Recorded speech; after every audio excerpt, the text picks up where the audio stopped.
بالتأكيد البطاقة التموينية كانت مهمة للعراقيين، سواء كان في زمن النظام السابق والحصار أو حاليا، لأنه لا تزال شريحة من الشعب العراقي فقيرة.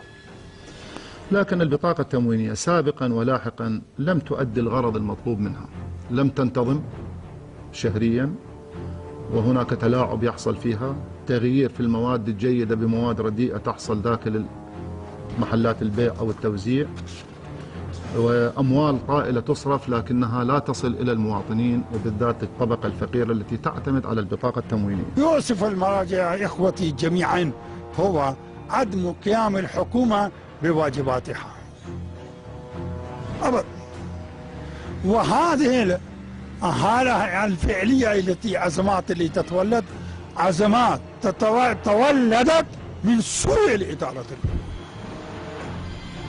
من سوء الإدارة. وإلا لو هذا كانت حكومة تقوم بواجباتها تجاه الشعب، هاي بطالة جاوزت كل المراحل المعقولة. 30% يد عاملة عاطلة يا أخي في العراق، إلى متى؟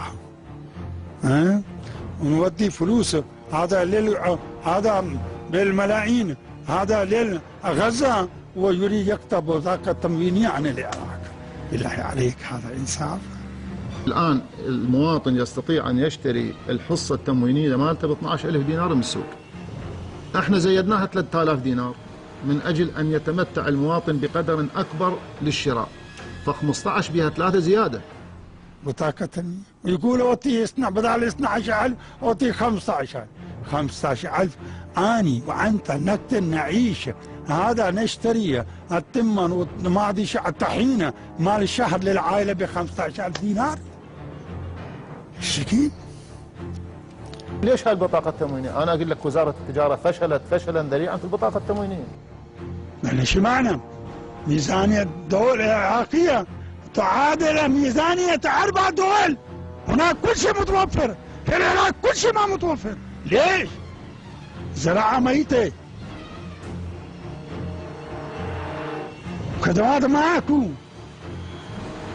نصحت أنا ومع إخوتي مراجع، نصحنا الحكومة فوق ما بالكفاية، ما ينفع معهم نصف، ولذلك في الانتخابات القادمة المحلية يعني في المحافظات عند انتخابات المركزية لا بد أن تختاروا من يكون عنده ضمير، هذا يفكر فيكم قبل أن يفكر فيها هذه جيبه.